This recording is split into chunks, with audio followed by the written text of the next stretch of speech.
Hello, good morning and welcome back to Ribbon Candy Hooking. It is great to see you. Sorry I'm a couple minutes late again. I am going to get better at this, I promise. Trying to get back in the routine. Let me just fix this camera a little bit. There we are. I can see you. I hope you can see me. Well, at least I can see Mom that you are on. You're smiling. Coffee time. Now tell me, I know that I posted this in our Facebook group, which is Rug Hooking and Punch Needle Club. Was it not there this morning? Is it there? Okay, it's there. It just gets buried. I pin it to the top and then sometimes it gets buried. So hopefully if you subscribe to the YouTube channel, Ribbon Candy Hooking, um, accidental plug right there, you get notified. But I am trying to stay on schedule here with Mondays, Wednesdays, and Fridays. This coming Friday is our gallery night. Cocktail night, gallery night. I can't wait. I'm getting some beautiful work. All of it's beautiful work. And even if it's a project that you're working on that's not finished yet, if you're a new viewer, a new buddy, please send your work in. Send in anything that you want. We will love looking at it on Friday night at cocktail night, 7 p.m. Eastern Standard Time. Sharon, hello from Vancouver. Happy coffee time, although you're drinking a coffee substitute. That is allowed. Karen, great to see you from Black Forest, Colorado on a beautiful, clear and crisp morning. You feel hints of fall in the air already. Me too. I'm not quite ready to relinquish. I don't know what it is. I keep saying to the kids, like, it's only today will be the third day of school. And it's like, I'm feeling like when I pick them up, I want to say, like, do you want to go to the beach straight from school? But I have to finish the book. Today is the day that I am sending the Design Like book into Rug Hooking Magazine, into Mark Allison, the editor, because I think I'm finally there. I was waiting for a few more items. None of the big pictures. Obviously, I have all the main chapter images that people have done. But I'm sending in the text to Mark. So hopefully he loves it, because I signed the contract with Deb, the editor, before, and we talked about the idea for it and the premise of it. So it's coming to him as kind of a surprise that this book is going to be a little bit different, certainly different than my first book, which was a techniques book. And it's going to be a little bit different, I think, for Rug Hooking Magazine, because it's based on a course. So it is maybe a little bit academic. It is maybe a little bit more text and story driven. But there is a lot of photographs, so there are a lot of pictures in there. I'm going to have to see how it shapes up, but man, does it feel good to finally be complete with everything I'm waiting on and get it out the door. I've got all the permissions there.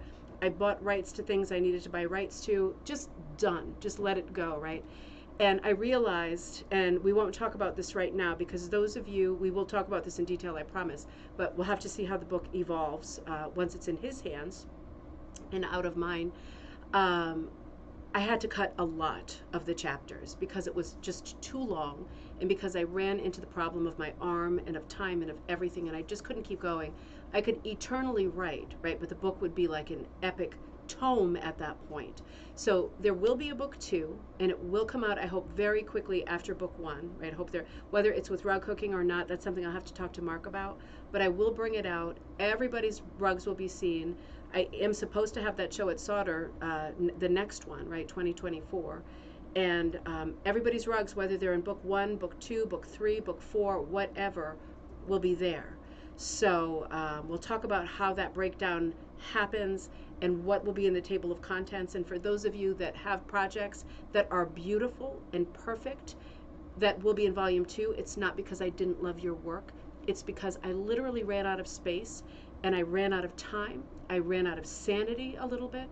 And if I wasn't finished with the chapter 1, or if getting supporting images for the chapter was so expensive because everything was locked by copyright too, or if I didn't have a lot of rugs in the style of that artist that I could find that other people had made, and it was a chapter that was too light on rugs in a rug hooking book, those were the 3 things that forced me to decide which chapters to keep for volume 1 and which ones I didn't. Nothing to do with my favorites, because I cut all but one of mine. I had 4 chapters in the book. I have now 1 chapter in the book. I cut almost all of my stuff, right? And I have to say that 4 chapters that I'm thinking of I'm just going to think about them, that other people did rugs for, were, I have to say, my four favorites, my four personal favorites because of who the artist was. It's just the way it is, right? So that's a to be continued. But isn't it nice when one project is kind of ending or resolving itself? I'm sure it's not ending. I'm sure there's going to be more to do. But man, it's been a huge stressor, and just in time because I'm in pain again. I was great yesterday, but then last night I was in pain, and today I've been in terrible pain. But it's good to be together. So yeah, let me catch up. I just wanted to update you there. Linda B, happy hump day. Praying for our friend. Yeah, absolutely. This crazy hurricane coming through. I wrote to Joy this morning because she's in Florida and she got knocked for a loop last time. A hurricane, I forget what the name was last time.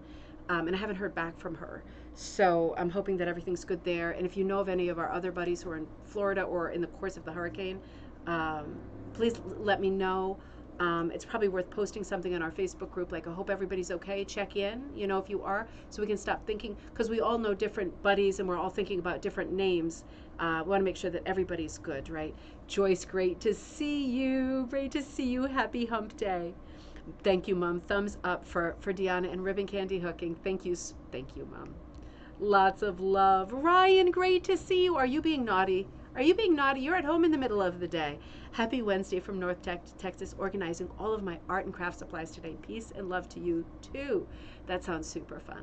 That's kind of funny. I was in the kids' craft closet for a few minutes trying to do one more little thing to photograph for the book project. And I was getting all crafty-rafty myself. Courtney, is Joy okay? Good morning, Courtney. Good to see you. Candace, good morning. Good to see you. Thanks for answering me so quick last night. That was fantastic. Thank you. Cindy, great to see you. Good morning. You started an Amish knot rug from the book. The Amish knot or Amish toothbrush is such a fun form. Such a fun form. Cindy, are you using t-shirt material or are you using ripped cotton like in the book? I love that form. That is super fun. Jane, good to see you. I hope everyone's doing well too. Karen, good to see you. We'll be seeing you soon in person. Happy Wednesday. I am so looking forward to my trip. I think about it all the time to Wisconsin. And I've been looking forward to the Fiber Festival, and I can't get off the website of the Wisconsin Fiber Festival. It looks fantastic. I also posted in our Facebook group. Let me just grab my phone. I'm pretty sure I know the date. But Kathy said the other day, while we were in coffee time on Monday, and I recorded it, and I posted also a thing for it from Kathy in our Facebook group. That there is also the festival coming up, like the rug show, not festival, the rug show coming up in Deerfield, New Hampshire, September 28, 29, and 30, I think, maybe, yeah. And I will be there on the 28th, not as like a vendor or a person selling anything. I might bring some books with me, and have them in the trunk of the car, but I'm not doing anything. I am rootling around. I'm doing shopping. I'm doing visiting, and hopefully I'm doing hugs, but I'm not doing work. So I'm there just for funsies, and I hope that you'll be able to go too. Let us know what's happening in your area. All kinds of seasonal rug shows, festivals, harvest festivals, fiber festivals. There's lots of stuff coming up right now. Even if it seems unrelated, let us know what's happening in your area. I've got to check and see if people have been using the calendar in our Facebook group. Again, Rug Hooking and Punch Needle Club. Because it's just nice to know from region to region. And for those of us who travel sometimes, like I'm traveling to Wisconsin to see my buddies, and I knew the Fiber Festival would be there, but that's a huge perk, right? So it's good to know where things are, right? Because you never know. Someone might go, well, normally I'm not in that neck of the woods, but I will be that weekend. So it's good to update each other. Let's see. Jane, Carol, Ruth, good to see you. Good morning. A chilly morning in Wisconsin, but it feels great going to be in the 90s this weekend. Fantastic. Good morning, Cats Gallery in California. Karen, thank you. Thank you. It feels good. It feels good. It has been a massive albatross around my neck, squeezing my throat, but yeah. And let's see, hugs and prayers for everyone in Florida and the Carolinas. Yeah, in Idalia's path. Crazy. Cindy, will we know if ours was cut from the first book? Send me an email, right? Because I'm going to have to check the table of contents since I'm still working on the first book. And as of this morning, I had to cut a chapter out. Send me an email. So, and again, I did the best I could to get as much as I can in. The book is supposed to be 150 pages. I have 75 pages of text, which is exactly where I want to be. It just happened to be that way because I want it to be about a 50-50 blend of looking at pictures and looking at text. And of course, some of the text, all of the text, includes attributions, right? Like if you have something in there. Cindy, is yours Matisse? Yours is Matisse, right? Matisse is in there, just as a side note. Attributions meaning if I pulled something of yours, you would know if I pulled something of yours and said like, can I use this for the whatever chapter of the book? I wrote to Ryan today and said, can I use your The Harvest, that huge like 8x6 piece that he designed and did himself? Can I use that for the book? So that was as recent as this morning. And then the attributions are part of the text too. So even though they're in small print and it's not reading text, it is words that must be present to cite and attribute and footnote and all that stuff too. It's a lot. It is a lot. Cindy, you're using cotton strips. Super fun. You're doing ripsies or you cutting with your rotary cutter? Send a project if you can, maybe for gallery night. That would be super fun. Oh, Cindy, thanks. I got this when I was traveling in Pennsylvania. Cloisonne, right? It's been out of style forever, but it's asymmetrical. There we go. But isn't it fun and isn't it nice? And it has like a little silk chain on it, you know? It's like $5 at an antique store. I love it too. I'm looking for earrings that match it. Thank you for noticing. Judy says, I wonder if some of the sample rugs that didn't make it into the book could be shown in a related web gallery, since many of us don't make it to solder. Oh, absolutely, absolutely. All of the rugs that are in the book, the ones that are in the first book, of course, you're going to see in the first book. Now, I have about, I want to say 32 rugs, right? And that includes the rugs that I made too. I think I made 5 or 6 rugs, but I knew I was going to cut some of those chapters right from the start. So just to be super clear, right? For example, I'm hitting stuff like, for example, and if you've ever like worked in an office, this is probably going to give you stomach cramps. So maybe like earmuffs. Stuff is happening like the chapter, the Helen Albee chapter, not Helen Albee, Helen Albee's in there, Annie Albers, right? The Weaver. One of my favorite chapters, one of my favorite artists. I did, remember that thing on the latch hook backing, that abstract kind of plaid I did by cutting up mohair scarves. I did some of it live in a show with you. That chapter was really important to me because she was local. All of the places that she went with her husband, Joseph, in their lifetime, he was a famous artist too. Joseph Albers and Annie Albers, they were German and they immigrated here very, very early on, right before lots of trouble in Europe, right? I'm talking about world wars. But so they settled in Connecticut and were super prolific artists, teachers. They were described by their friends as a two-person cult because they had children, but they were so into each other and each other's work. And it's just a beautiful love story. I love both of their work respectively. He was a fine artist and she was mostly a weaver, right? They blended a lot, but really interesting. The problem I'm having with that is that while I can find lots of examples of weaving and stuff, I need to use some photographs of Annie Albers' work. And I need to use, I want photographs of her, at least a couple, and I keep writing to the woman who I know from the Annie Albers Foundation, no blame pointing fingers here, but she hasn't responded. So I'm hoping that she's okay, but without a response, I can't go any further because I don't have rights to it, and that's who has rights, the foundation. And same thing with Helen Frankenthaler Foundation, right? So I did not hear back from the foundation that has the rights to everything, so have not been able to use images. So in situations like that, where I can't use images legally, the chapter has to go on hold until I figure out a different way to reach these people. Not everybody works 7 days a week the way that I do. And you just have to kind of sit on your hand and wait, which is not in my comfort zone at all. And it's not the way that I work.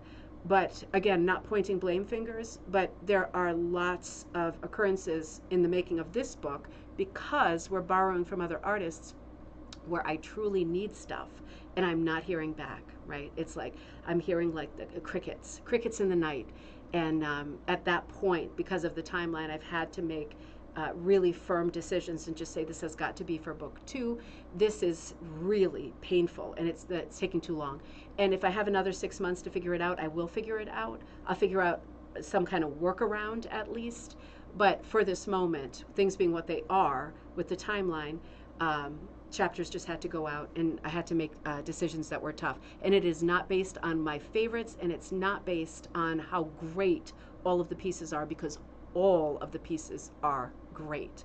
And we will see all of them, I promise. Joy is fine. You spoke to her this morning. Fantastic. And Brenda, okay, so I missed a little bit. Brenda, you must have left a comment earlier and I missed it. Brenda, you look like you're feeling better. Oh, I'm so glad, Brenda. That is so good. Thank you. I was feeling better. I had no pain yesterday. And overnight I had quite a bit of pain and I just got up at 5 just to get going, because why not? I was just laying there thinking about pain. So I just got up and got going. But good thing I did, because it got me really far forward in my work day. So Judy says, I wonder if some of the sample work. Yeah, so Judy, you will definitely see all of them, I promise. I'm going to make such a big deal out of the rugs in this book, even more than my first book, because those were all my rugs. So it's kind of like, you know, that me, and more me. Great.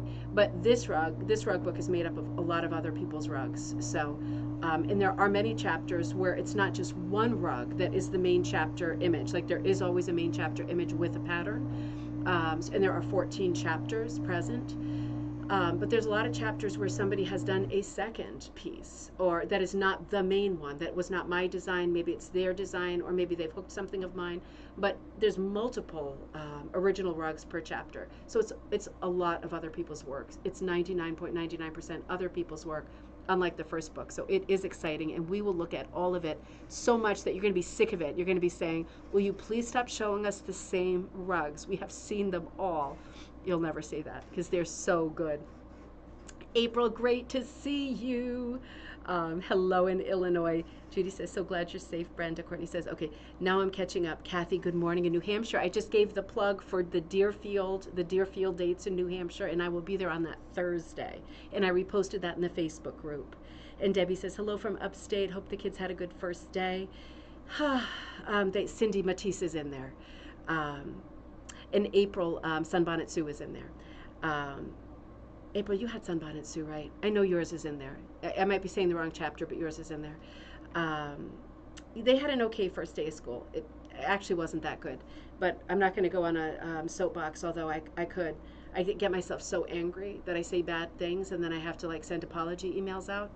But Joss had a good first day, but Teddy, being an autistic child in a town, it's not even a town, there's 135 idiots living here in Hampton, Connecticut, and I am one of them. And we have got to get out of here because they don't offer any support to kids with special needs, and it is like an afterthought that they exist. So he is in a classroom this year. There's nothing bad is happening to him. He's just there. Out of 135 people, population of this town, there are 4 other kids in his class, right? And they all, we know them already, and they are lovely kids, but they have much more profound problems than Teddy. So I immediately fired out one of my, first day of school emails to the 2 teachers and said, welcome back. Happy to see you. Hope you had a good summer. But what is your plan for my son? Like not just academically, but socially. What is the plan for him? Is the idea that he ever makes any friends or has anybody to talk to, all day long when he's at school? Is that a thing, or is that just not a thing anymore? It's just not high on that priority list. So I kind of went into a scramble of trying to figure out what our options are, and there's not very many. I think we are mounting like I've probably mentioned I used to be the president of the special education PTA.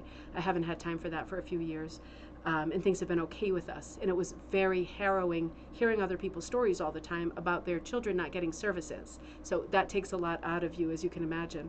And it was nice to have a break from it because I did it for 3 years, right? Just pounding and getting in trouble and writing I'm sorry letters for saying bad things.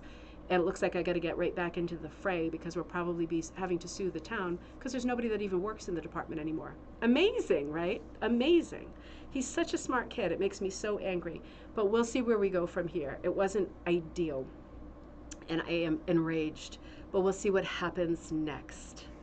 All right, let's see. Received notice today. My advent calendar's on the way. Fantastic. I think everybody who's ordered one, I think they are out. There are 2 left, and that is it. There are 2 left. So remember that this is a supply calendar, but this is a project-based calendar. And we are working on a ton of projects together. I'll have to look at the dates, but we're either going to start on the 3rd or the 4th with immediately getting into doing a project live together. And as you go through the month and you open those 30 bags, they are, in my mind, I have like a designation for them, like, oh, numbers, for example, 3, 8, and 14 are for this project. But you can designate them differently, or you can use your supplies for different things, or whatever you want. But I have projects in mind, that's the point, and we're going to work on them together. So it's almost like having a series of live classes for the entire month of September, which I think is going to be a lot of fun. I'm really looking forward to it. Karen says there's a fiber festival in Asheville, North Carolina, October 19th through 22nd, called SAFF, Southeastern Animal Fiber Festival, that I will be at while visiting my mom. Fantastic, Karen. Anyone in the area or planning to go, let me know. There you go. So that's Karen Garbee, Garbee. Make sure you let Karen know. If you have trouble finding Karen or you're not on Facebook, send me a message and I'll reach out to Karen for you. If you want to buddy up and go there or meet there or something, that would be super fun to meet up with people there. Perfect timing to be visiting your mom, right? Joy, hello everybody. Good you are there. You're fine. Just a tropical storm here. Thankfully worried about the rest up north. Yeah, I know the news is not good right now. North of you got hit. Okay. And as it keeps moving, prayers and thoughts for all of them. Absolutely. Scary. This is the scary season, isn't it, for storms? Oh, thanks, Cindy. It's not good. It's not good. I have to really watch what I say. Because you use expressions, for example, like I'm so angry I could someone, and you can't say that. Then you have to write like 5 apology letters to everyone who was on the conference call. And who's got time for that? Nobody has a sense of humor anymore. Joyce says he should be mainstreamed into art, music, and phys ed. Yeah, absolutely he should. But the thing is, if he's, and this is my argument, if he's mainstreamed, because he's spending most of his time in mainstream classes at this school, at least yesterday, I mean, this is our 3rd day. But if he's going to be in mainstream classes, why isn't he in mainstream classes at our local school where he could walk to school with his sister, right? Because my butt drives back and forth to like the most remote part of town twice a day, and the hours of my workday are dictated by having to drop him off and pick him up because he's had so many bad experiences on this stupid bus. So it's like if he's in mainstream school, I'm stopping. Why don't they just put him in our school, right? Why do I have him in a special school when he's mostly with the mainstream? I mean, it's absolutely bonkers. It's bonkers. Jill, good to see you. Good to see you. Your piece looked so nice last night. I'm going to use it in gallery night. Ryan says, got my advent calendar. Now I'm just itching for October so I can. September. It's September, so you can start opening them in September. It's Friday. You can start opening your first one. If you just ordered one and it's not there till Friday, I just want to remind you, we are not working on group projects in the first few days of September. The first project I'll do in September is a project I already have in mind. It is a pattern making project that we're going to do live. And you can use your supplies for it, but it's a live project that you do not need anything to do, and it will be there for you. So even if you get your calendar, the mail trips up, right? It takes a detour through the Bermuda Triangle first, that kind of thing. You're still going to be able to catch up, I'm sure, before it's time to start doing stuff together. I promise. I'm going to do everything with a delay with that in mind, because some people are still ordering, and there are 2 left. Ruth says, I do understand the problems with the schools and the kids and the special needs. They don't like seeing me walk into the school to address problems. Good for you. If they don't like seeing you, you're doing it right. That's just the way that it is. It's more work for them, at least around here, and they don't like seeing me either. But yeah, unfortunately, you have to be an advocate for your own children and for other people's children too. There's a lot of people around here who don't speak English at all, right? Because it's a very diverse area here. And those people, their kids are not getting services because they can't communicate properly. It's good to be there for your own kids. It's good to be there for other people's kids, because some people cannot fend for themselves, and it's just not fair. These are kids, right? These are kids. Ryan says, oh, I thought it was meant to be. No, it's September. Here it comes. It's right on the doorstep. Are they labeled? They are labeled, numbers 1 through 30. So open them starting with number 1. Excellent. Okay, so let's get going on our content. There's a bunch of things I want to talk to you about today, projects and ideas that I thought we could brainstorm together. But let's conclude our look at Rug Cooking Magazine, because we were looking at this issue of Rug Cooking Magazine with my good buddy Rebecca's Where the Wind Blows, Compass Rose design on the front cover. Again, there's just a couple articles that I wanted to tell you about so you're aware of the content of this issue. I hope that you are a subscriber. It is a super fun magazine, Rug Cooking Magazine, September, October 2023. And we left off looking at the image awareness article by Gwen Dixon. That was Monday's episode. And that took me to, let me make sure I'm queued up. I am queued up. The next feature, see, I'm still struggling. I'm still on medication, as you can imagine. My brain isn't working. Feature article, and it is by Karen Miller. And it's called Take It Outside, The Joys of Rug Hooking en Plein Air, meaning outdoor, like plein air painters, right? Painting outside. And the article looks like this. It goes on for a few pages, but it is about the joy of painting out of doors. I'm sorry, hooking out of doors or punching out of doors. And again, this is by Karen Miller.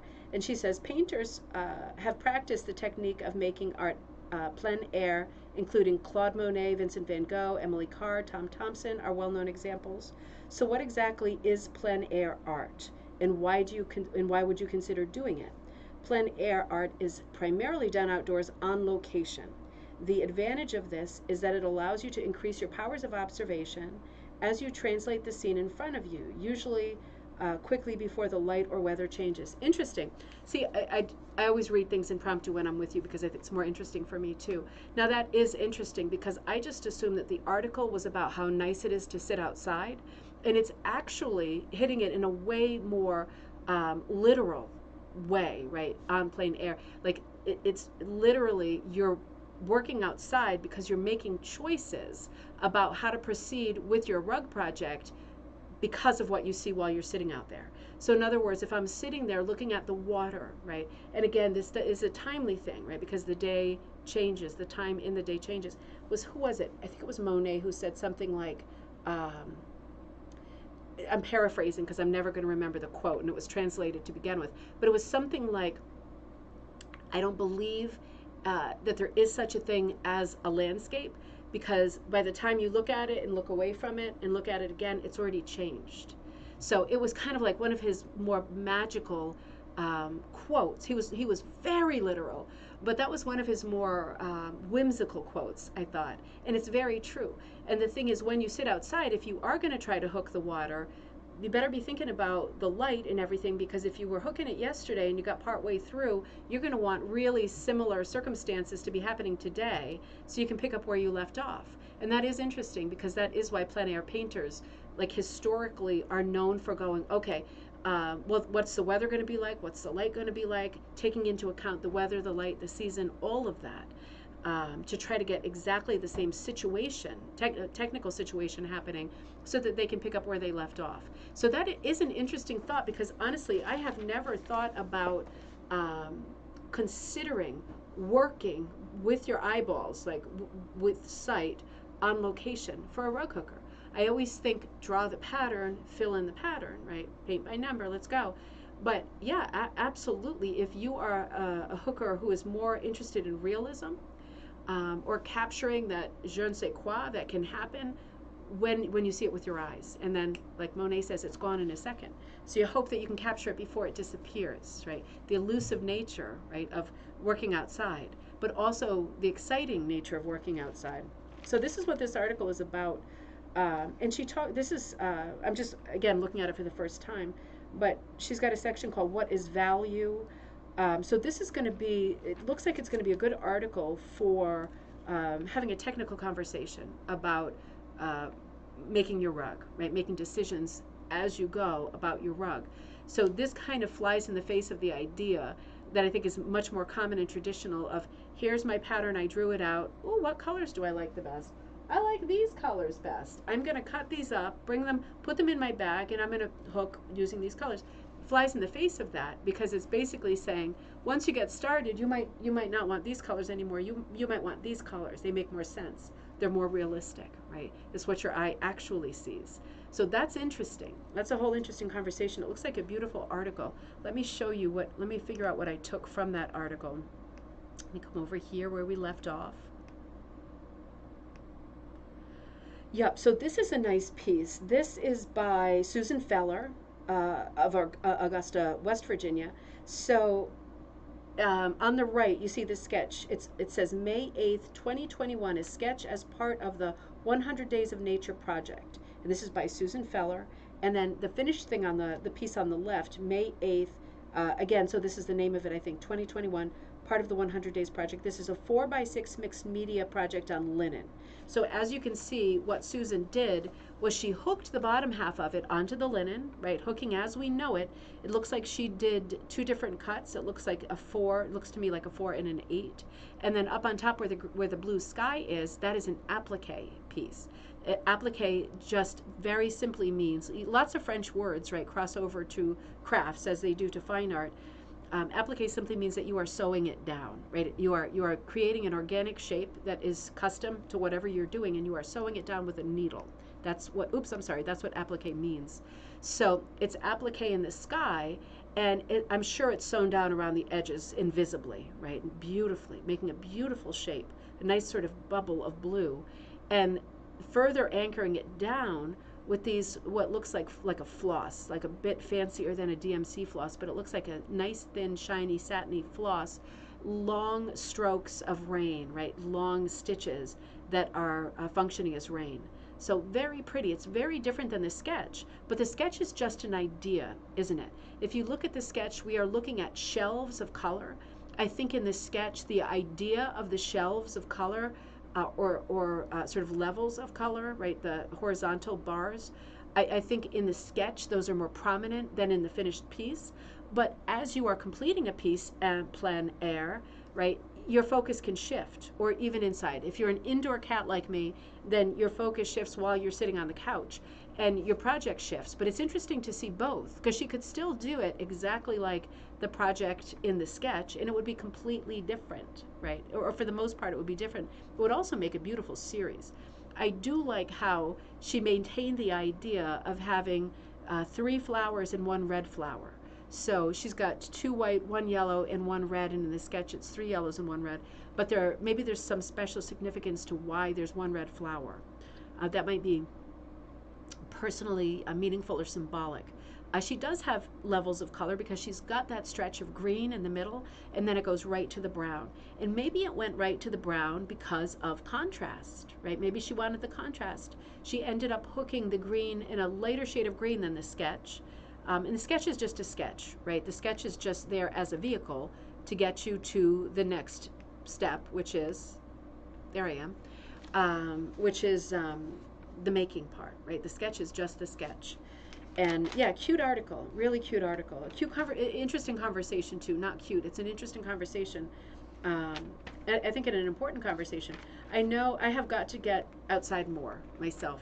And I think it's good incentive to think about going outside with the intention of actually looking to see, and then making decisions about the evolution of your project based on what you're seeing. To me, that's very interactive. That's very active compared to what I do, which is filling in the colors after I draw them. I've never worked that way because in my mind, I think for myself, I always have this thing like, while I am not an organized person, and while I am like 99% a fly by the seat of the pants person, I'm also a person who likes things to be contained and have a shape. So when I start a project, typically I like to know what colors I'm using, and I like to have them all out, and I like them to be in the bag. And occasionally I'll go, yeah, I don't have the color of lavender that I need. I've got 20 other purples, but I don't have the lavender that I need. Sometimes I do that. Usually I don't, but sometimes I do, and then I go ferreting around for something that is just right. But in my mind, I'm the kind of person who works by drawing it, choosing my colors, making my color plan, and then that is that. Fill it in, we're done. And I don't often check in with myself during the process of hooking a project or punching a project. I don't often check in with myself and say, how's it going? Is it going the way that you thought? Have you lost anything between the sort of conception of the idea and where you're at? Or are things going well? Are things going better? They're usually going better than I thought. I usually have a very sort of loosely sketched idea of what I mean to do, and I hope that the colors will help me along. And I usually figure out quite a bit as I'm going along. Rarely do I, unless it's a very simple project, rarely do I just sit and complete something and go, all done. It's usually I'm working it and thinking about color placement, but I rarely change my palette as I go. And I think this idea of working outside would you would be way more likely in that scenario to go, yeah, I don't have any of the greens I need. I was going to do a dark green leaf and stem, but in the end I went with the spring green, so now I have to change the background color. It's a good exercise in flexibility too, particularly with small projects like that. Tana, great to see you in Bermuda. Welcome. And Jean in Nova Scotia, great to see you. Welcome. Good to see you back. April, will you be doing any dyeing classes this fall at all? Absolutely, I will. Absolutely. I've literally just been thinking about that because of this stuff, right? I am going to do more mason jar stuff. I'm deciding what the structure of the class is going to be, but I'm going to do like a sampler class because I haven't done a dyeing class for a couple of years, I don't think. I'm going to do a class that involves possibly mason jar dye. You're going to have mason jars in your set for sure, because I love mason jar dyeing, and you can submerge them in pots of water, right? All you need is the heat. The heat is what you're looking for. Normally in the summer, I put mason jars outside and I let the sun be the heat element, but in getting into the season, there's just not enough sun for long enough to make that work without it getting all moldy inside the jar. So I will be doing dye classes. I'm just going to decide on a theme. But I am going to. I was thinking about it and I was getting excited about it already. So I will hopefully turn in the book today, and I'm going to be sending out all the missing parts for people who asked for stuff for Split Bloom Garden. I'm sorry for the delay on that. I wanted to get the book done. You shouldn't have to wait. It's just all of that stuff is now in like 4 different boxes, and I have to go to it, and I need help with it to boot. I'm falling apart, honestly. But it's all coming together. So certainly by the end of the week, I will put out a dyeing class with a really firm idea. If you have any requests for specific techniques you'd like to do in a dyeing class, let me know. We can do a total mashup, a little bit of everything. Poo-poo platter. I shouldn't call it that though, should I? Because that sounds kind of gross. Poo-poo platter. We know it's delicious, right? But it does sound a bit gross. Jean says, I love plein air hooking. Well, knowing what your work looks like, I'm thinking about all the little shacks. You do, don't you? And you thrive in that format. This is an interesting conversation. It's an interesting article, and it's something that I have never thought about. That's just what magazines should do, right? Is bring up conversations that you just haven't thought about. Give you some food for thought. Give you something to think on, sleep on, dream on. Ryan says mason jar dyeing is how I dye all of my wool. Yeah, because you got the mason jar set last year, right, or the year before, the fall set. And you did some beautiful stuff coming out of that. Judy says, so much of still life and plein air are about representing what is actually there versus what you see. Our brains fill in so much. That's so true, isn't it? If you ever play those funny games like on the, I don't surf on the internet mostly because of time, and I'm not interested in holding the phone, but sometimes my kids will show me things and say like, does the logo of this restaurant have a chicken in it? And I'll go, of course it has a chicken. And it's like, it doesn't have a chicken, and it's never had a chicken. It's just your brain is filling in, as an example. Your brain is filling in all this stuff, right? And I think the older you get, the more you hardwire stuff. And also the older you get, perhaps, unfortunately, wires cross. And yeah, you miss a lot, you missee a lot. It's really interesting, isn't it? It really is. It's a great conversation. I use my instant pot for mason jar dyeing. Absolutely. Sharon, is it like a crock pot kind of a thing? Something that heats up in the bottom, right, is what you need. You could do it on a stovetop, or you could do it with a plug-in. But yeah, that would work great with mason jars. Mason jar dyeing is so much fun, and it's very contained. I feel like it's very tidy, and you can either get like a very good solid, or you can do some nice layers, almost like those desserts people used to make that I would love to get this year, with layers of it's a cake in a jar ready to go, and it's like the flour and the crumbles or the crust or whatever, and then some fruities like raisins, you know what I mean? And it's all layered up. It's fun to do mason jar dyeing like that, just squirting in as you go at different levels, and you just don't know what you get. Oh, the chat disconnected. I hope we're back. Oh, I love it when that happens. That might be the storm. Interesting. Linda says, interesting. How about a pig's breakfast of dyeing techniques? I like that. That sounds better than poo-poo platter, doesn't it? We'll do a pig's breakfast. That's a great idea. Oh, that's a really good idea. I like that. Let's do that. Set. That's set. Thank you so much. Jean says, yes, Judy. I sketch directly on my backing and note the colors. English spelling, love it. With a bin of leftover worms that I take with me in the field. Oh, that's fantastic.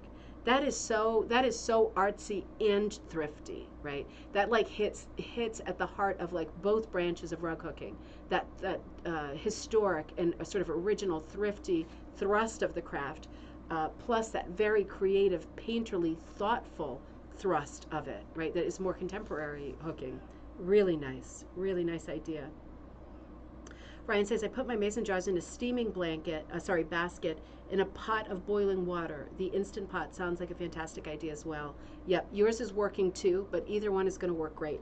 As long as there's enough heat, you're going to be good. So whatever makes less of a mess and is less cumbersome kicking around the kitchen, that's probably what you want, right? Because who needs grief and aggravation, right?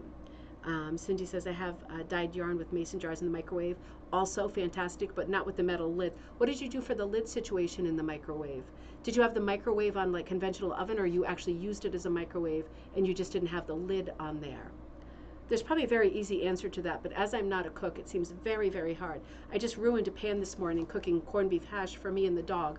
I didn't know what I wanted to eat, and I had a disgusting can of corned beef hash, which is delicious. It's actually delicious, like the Hormel. And I put it in the pan, and I just ruined this beautiful copper plate. I can probably get it clean again, but it was incredible how much destruction I did putting corned beef hash into the pan. But it was delicious, and Buttons, the dog, gorged himself. So yeah, pig's breakfast style. Having the right equipment is everything, isn't it? And that's not my area of expertise. Judy says, I bet that's really illuminating, Jean. Yeah.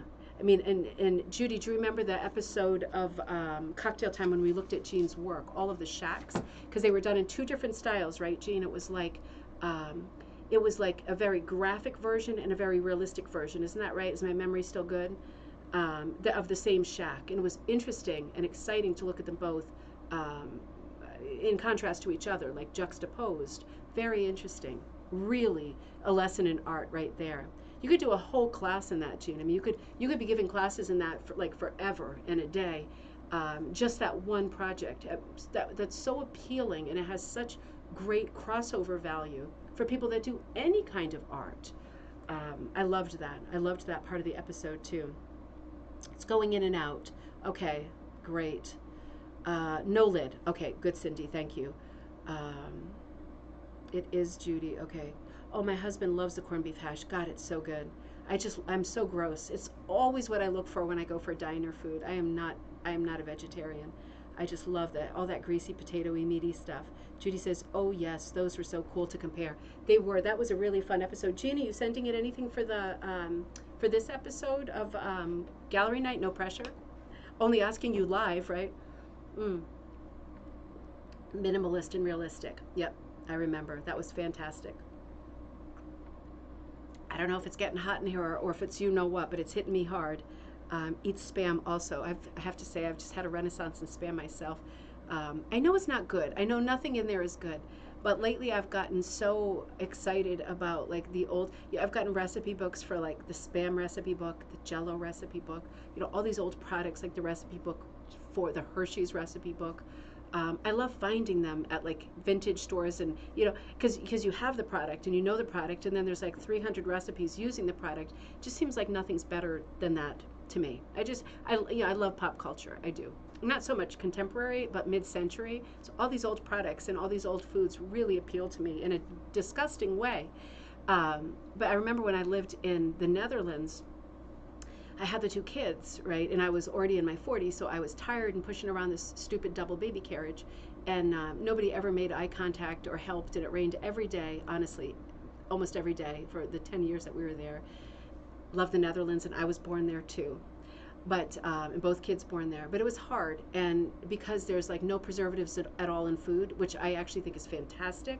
It wasn't fantastic when I was, a mom and I wasn't sleeping and I had the two kids and it was raining and we didn't have a car and I'd have to walk to the grocery store every day because if you had bread from yesterday, it would be moldy today. Literally, like one day windows. So in those days, I got very used to my little spiral bound recipe book. It's an oldie from Campbell's, right? Like all these Campbell's recipes. and it had a bunch of recipes in it. I don't know if this is appealing to you at all, but I loved this, particularly in the fall and winter, doing like casserole soups with the Campbell's soup recipes, because I mean they were like obviously using a lot of the tomato soup, but they were also using like the potato and some of their soups that are absolute staples that are still on the shelf and probably the same recipe as back in the day. And it was just so fun to like be slicing up potatoes and putting them in a casserole dish and layering on the soup and a few more scallions or whatever, layering on, pouring on more soup and sprinkling cheese. I mean, it was just fun. It was fun, easy food, and it made me feel like a bit of a 1950s housewife, which I know most people feel like that would be claustrophobic, but I actually love that. I am not a good feminist at all. Lots of fun. Lots of fun. Good question. So Jean says, LOL, I don't know. I have to see what I have. All right. Are you looking for anything particular for gallery night? Tana, I'm looking for something from you. That's what I'm looking for. So the answer is not in particular in terms of theme, but I would love to have something from you. And send it to ribboncandyhooking@gmail.com, and we will love having it. Whatever it is, we want it, and we can't wait to see it. And Jean says, good question. Tana says, I keep missing it, but this Friday you'll be home alone. Fantastic. Home alone. Yeah, anything is great. Anything is great. And sometimes it sends me down the rabbit hole, which is also a lot of fun. Back to Rug Cooking Magazine, Designer Showcase, right? There's a feature in every issue called Designer Showcase. This Designer Showcase is by Janine Brocius. I'm sure I always mispronounce her name, and she's a friend of mine on Facebook. Absolutely love, adore her work. Really kind of idolize her. I love the way she uses photography and family photography in her work. She, to me, is like the master of incorporating like personal family story with work. But this article is called "Where Buffalo Roam," and it's the subtitle goes "Overcoming Challenges to Capture a Beautiful Memory." Some memories just have to be captured, even if you don't have a camera. We were staying in Medora, North Carolina, in our RV home for a whole 2 weeks. Usually a week is the longest I spend somewhere during the summer, but it was time to slow down a bit. I think we're missing an F there because I thought it said assassinated, but it actually is fascinated. I was fascinated by Medora, such a quintessential Western town, and we spent much of our time in, oh, I see, there's a cutoff. Yeah, there's a cutoff to the text there. That's a bummer. There's a formatting problem there. If you read that, you probably realized it's a bit of a Mad Libs right there. Okay, so let me resolve it as we go. And we spent much of our time in Theodore Roosevelt National Park, which was more of a treasure than I had even imagined. There were so many beautiful buffaloes and gorgeous land formations. We hiked more than 20 miles over those 2 weeks in that park. That is a beautiful part of the country. I was just saying the other day, I used to take tours there every week. I would love to go back to like South Dakota, North Dakota, Montana, Wyoming. That whole part of the country is just exquisitely beautiful. By the way, foreshadowing this beautiful pattern of Janine's, this is in the magazine, right? So you have the, if you have this magazine and you like that image, it's in the magazine. Let me see if I put it up there a little bit better. This is one of the images in the magazine. Okay, I'm glad those are two separate photos. I was going to say she is way too close to a bison. No, she's smarter than that. Of course she is. But yeah, beautiful, beautiful photographs. That's just what it's like out there. Now, this is a nice page because it's showing you detail of the image I was just showing you, that large horizontal kind of yard, heading toward a yard-long sized piece with the buffalo. And then underneath, I think, I'm guessing, because I haven't read the article yet, is a photo compilation of how she did it. So she took lots of pictures of the bison. In this case, she's capturing them all silhouette. They're probably strongest that way because they are such an odd shape and they are very front-heavy creatures, aren't they? Like their front side is like a battle ram, and then they've got these little skinny legs that are suitable for doing ballet. You know, so it's great to have a side view of them because I think it's the most clear. But you can see how she composed the design by putting them together in that way. Let me see what the next, okay, wait, that's the next feature. So I'll just show you, for example, the rest of the article. She's showing the materials that she used. She's using yarn from Buffalo, Wyoming, and she's showing the town's mural. She's showing lots of interesting things in that article. It's a beautiful, beautiful looking article. I can't wait to read it. And this is the pattern for you. So that's there in the magazine as well. You know, when you have a pattern like this, you just take it to Staples or whatever, put it on your printer and just blow it up equally. however, whatever size you want. It's going to print. You're going to have to do it in pieces, right? Because this is bigger than. Actually, no, that should be okay for a printer bed. That should be okay. But however larger you program it, right? If you want to put it up this percentage, right? Then you put that into the computer, and then it automatically prints. You probably know this. I'm just saying in case you don't. It prints how X amount of pages, however large it needs to get all of that material on there. And then you have to cut the margins and tape it together. And then do whatever you do, your red tape, your fiber tape, whatever the projector, window, right? Whatever your technique is for then transferring it onto your backing. But it's great to have a free pattern. And a free pattern that's as lovely as that is really something. The next article is the feature that we see in every issue that's called the Canadian Connection. And this particular issue, the article for the Canadian Connection is called A Nova Scotia Treasure. And it says Jessica Stepanidis, I'm terrible with Greek names, makes folk art with pop. And it really is a lovely article. I was just accidentally showing some of the work in the article. Let me show you. I don't like to show you everything because I want you to be exquisitely surprised when you see what you've got. But it is a beautiful article about rug hooking, and she's hooking all kinds of different creatures. And I have to say, I don't know Jessica's work. I'm getting to know it with this article, and I am going to spend more time with this issue. But it's absolutely beautiful. It's absolutely beautiful. What I'm noticing about her work is that, you know, she's choosing a lot of sea creatures, a lot of fish, a lot of nautical creatures, right? Nova Scotia, and she's really infusing a lot of character into them. You know, some fish do have these funny mouths and this funny look to them. It is often quite hard. I'm backtracking for a second. Even with the smaller fish with the kind of rainbow silvery chests on them, whatever kind of fish that might be, as well as the octopus, it is hard to give character or personality to many creatures who are just, we just see them one way, right? We don't see them as creatures who you can personify easily, who have a lot of character that you can bring out. But it seems to me like one of Jessica's gifts, right, besides her technique, besides her eye, besides her general making talent, she really has a talent for showing a creature with personality in a specific way. I think the piece with the fish, the lure of the moon, right? It almost looks like a lunar kind of a calendar. The one on the left, the purple one, really exceptional and striking. I'm absolutely loving that piece. You know, it's functioning in multiples, and it seems like the type of fish that would be in little schools anyway, doesn't it? So it makes sense that they would appear together. Surrounding the moon like that, it's very magical. It's absolutely beautiful piece. Love it. I love them too. I love these sea creatures. Oh, Goretti, good to see you. I know you'll watch later. I'm glad that you're on now. Very happy to see you. Okay, so this is the next feature article. Let's hold for a second. Wait a minute. Let me get rid of the fish. I'll come back to you for a second. So the next article is about, and there's many more pages to all of these. So I think Juan de Care does a standing article for every issue, and I think it falls under the category of artful color. And this time it's called Wool Revival, making the most of the strips in your stash, right? Which is something that we all want to be reminded of all the time. This looks like a super kind of Paul Klee composition. Perfect, right? Perfect.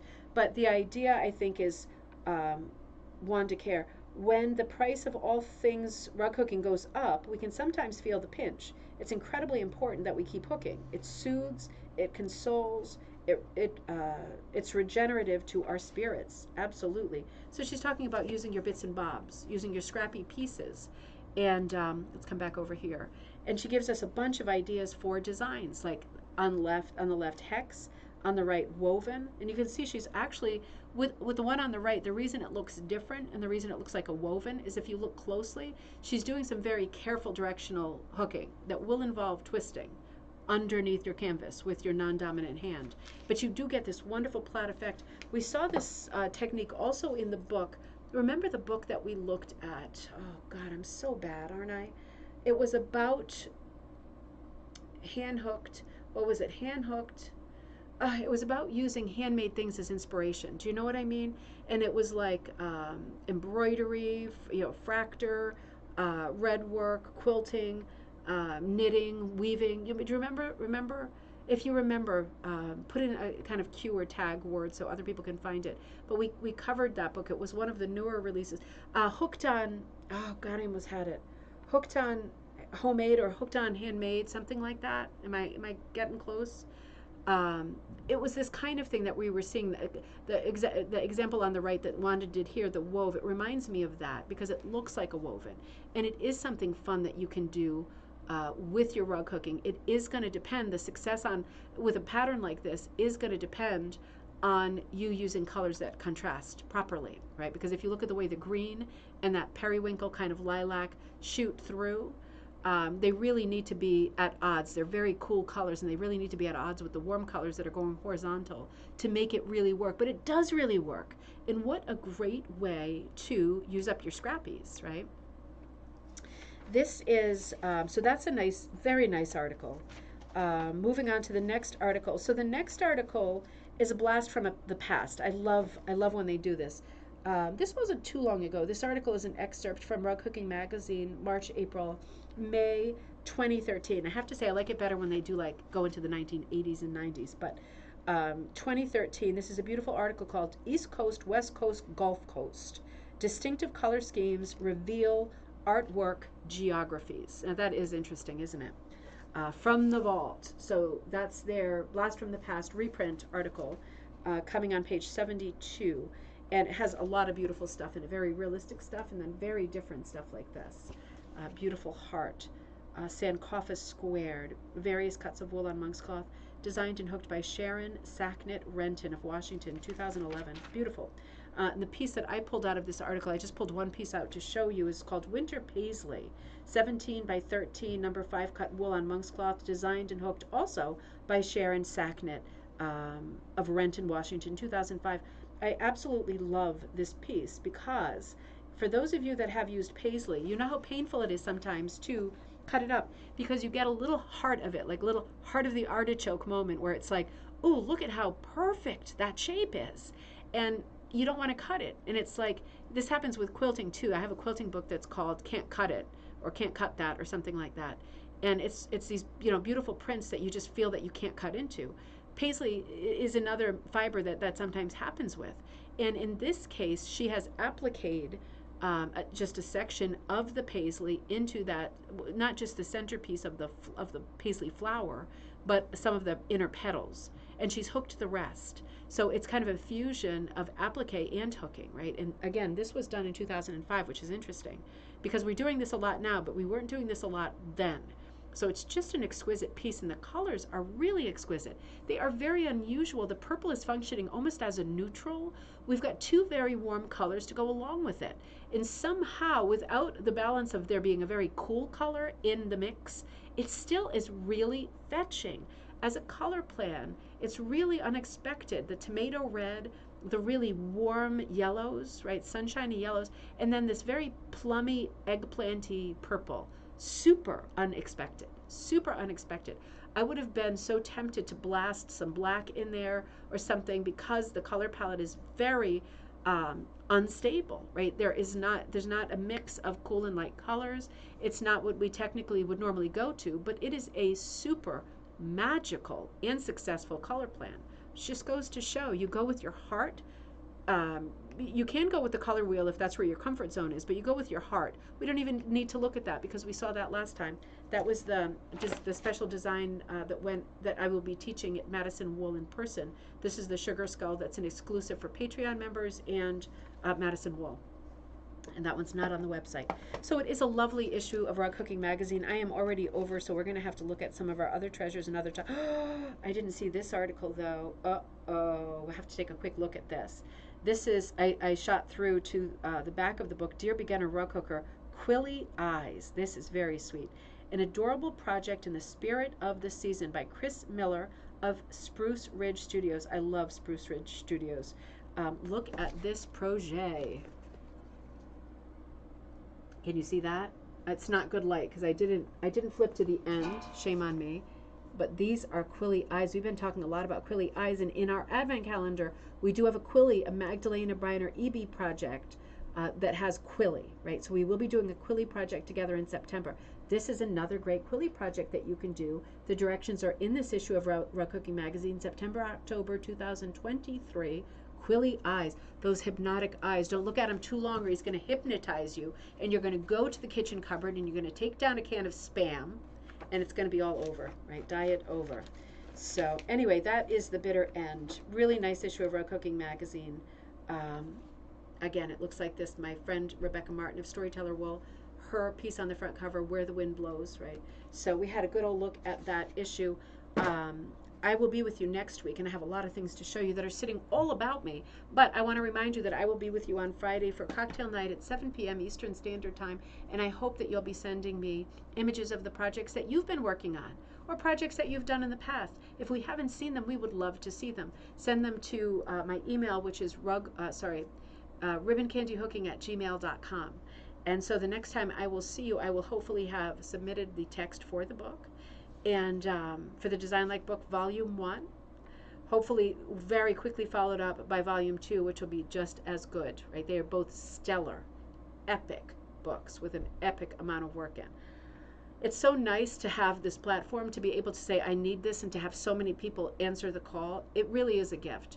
And I'm telling you, we're going to be looking at 2 books every year, right? And even if my arm needs to be amputated because the pain is so bad, I'm still going to figure out a way or program that helps me dictate and get this done, because it is so much fun working on projects together, and it is so much fun. Betty Davis eyes, that's so funny. The hypnotic eyes, right? It's so much fun being together. And I will be with you again on Friday night at cocktail night, 7 p.m. Eastern Standard Time. I hope to see you then. One more time, send your work, your questions, your thoughts to, I'm Deanna, at just ribboncandyhooking@gmail.com. Ribboncandyhooking@gmail.com. Don't even use my name, just the email address. I will get it. I'll put it into the show on Friday night, and I will look forward to seeing all of you on Friday night. Have a great tomorrow.